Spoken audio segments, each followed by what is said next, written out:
Hi, I'm Lauren Braun-Costello. There's a right way to cook, there's a wrong way to cook, and then there's my way, because it's Lauren, of course. Today I'm going to show you how to make a delicious twice-baked sweet potato with a bacon and pecan garnish, perfect for any holiday table. The very best part is I got all my ingredients at Leonard's, and I can show you how easy it is to make. In order to make any kind of twice-baked potato, you have to do the first bake. So we're going to take these sweet potatoes and get them on this sheet pan. I've drizzled it with some avocado oil, but vegetable oil or olive oil work just as well. And then I like to sprinkle with some nice kosher salt, just to make sure that the flesh is going to get seasoned. These are organic sweet potatoes from Leonard's, and they have a great flavor, and they also have a great shape. A lot of twice-baked potatoes are cut vertically this way. That's the traditional way. I don't like that so much for the holiday table because I need more space on my plate to pile it high with all the good food that is being served, be it gravy, turkey, stuffing, ham, all that good stuff. I need room on my plate, so I'm going to show you a really cool way to cut it. I like to trim off the ends just to give a flat surface, and you can save these. These scraps are great for a turkey hash or something. Then cut these in half. Now you have really cool twice-baked potatoes that won't take up too much space on the holiday plate.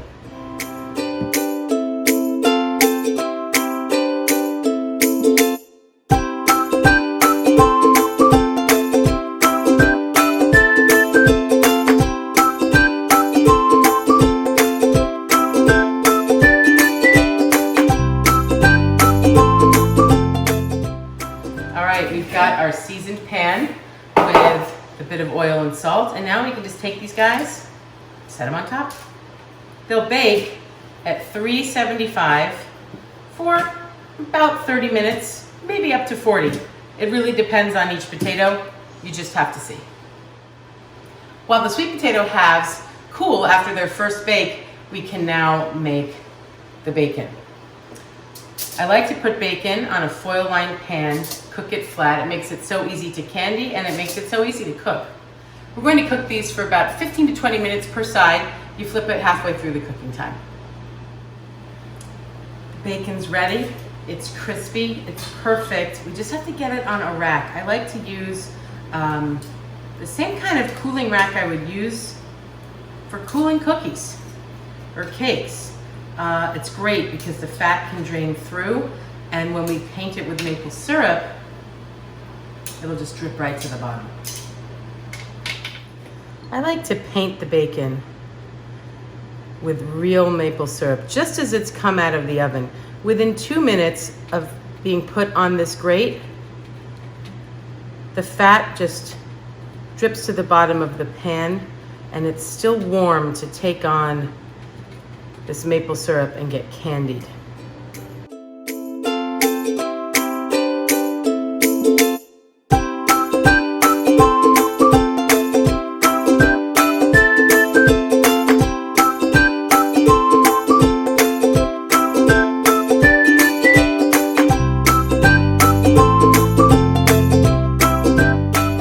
While the bacon is getting set with the maple syrup and the black pepper, we can take those 10 minutes to toast the pecans. 375. I wish you could smell how good my kitchen smells right now. The toasted pecans came out perfectly. The bacon is all set, all lacquered up with the maple syrup and the cracked pepper. Now it's time to assemble the twice-baked potatoes.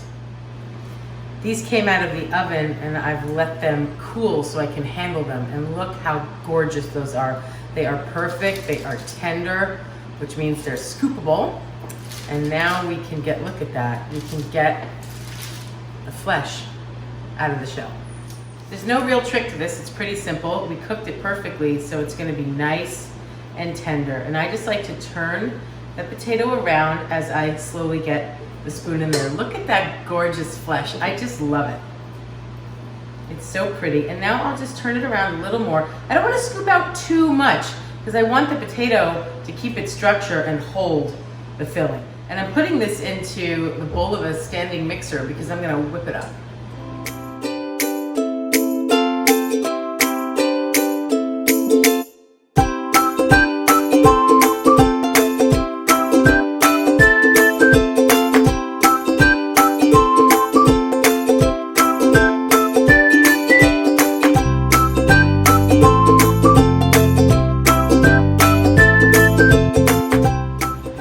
All right, these are all hollowed out. They look great. And now we're just gonna set these to the side and chop some herbs. Leonard sells all sorts of incredible fresh herbs. I love their thyme. Beautiful big leaves. I'm just gonna get these leaves off, chop them up.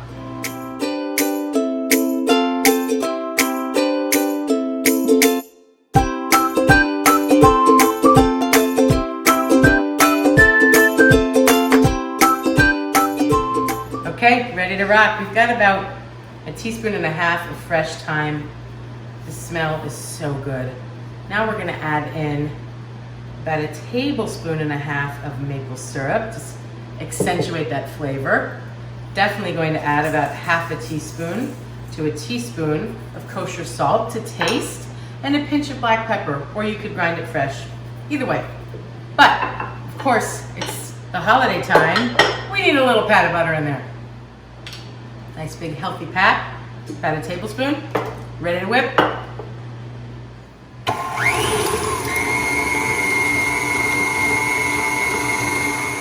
A touch of Stu's half and half will make it perfect and creamy. About 2 tablespoons. Look how beautiful that filling is. It's so delicious too. The flavors are just perfect. So now we want to season the base of these a little bit, and just a pinch of salt makes a big difference, goes a long way. You have 2 options for these twice baked potatoes. One, we can just fill them right away with the filling, or if you want to be a little decadent and a little special for the holidays, you can take a little pat of butter, about 1/2 teaspoon, 1/4 teaspoon for each potato, and just fill it, just to give it that extra bit of richness and buttery flavor. I'm keeping these as simple as possible, but I just want to let you know that you could add some freshly grated parmesan in here, chopped scallions, caramelized onions. You can really make this your own with any add-ins. You can even put in some dried cranberries in there. It would be really fun for the holiday. But we're keeping it simple today, and to that end, I'm not even going to pipe this. I don't think it's necessary. Just going to take the mixture and carefully spoon it in, just like that. That's all you need to do.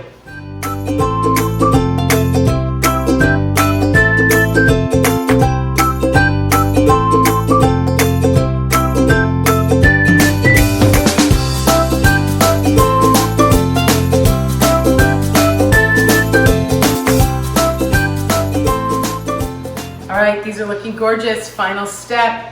About 10-15 minutes in a 450-degree oven, just to get the tops a little brown. All I like to do is cut nice 1/2 to inch pieces like this, and then go back over it again, either in half or in quarters. It depends how big you want those chunks to be. It's really a personal choice. It can be really rustic and big like that, or you can go through it one more time and make it a little bit finer. That's my preference, but honestly, you cannot mess this up. I'm telling you, you cannot mess this up. It tastes too good. Any way you want to do it, it's going to be great.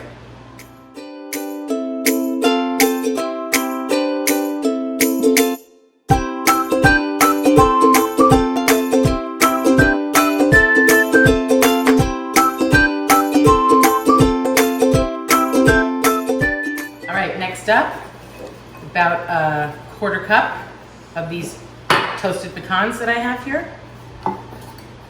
And same thing, I kind of just like to go through them and just get like-sized chunks.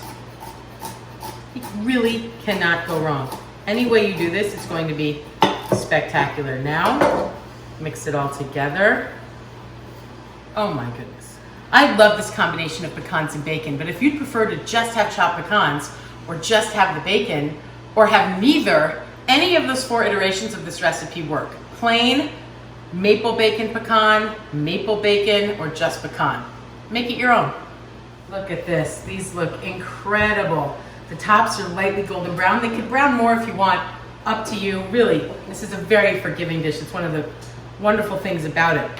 But this is the best part, which is packing on this wonderful bacon pecan crumble, or sort of gremolata, as it were. I love this so much.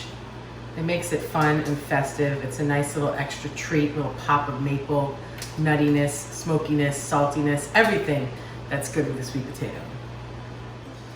Twice baked sweet potatoes with a maple pecan crumb. You can buy all of these ingredients at Leonard's and find the recipe at itslaurenofcourse.com.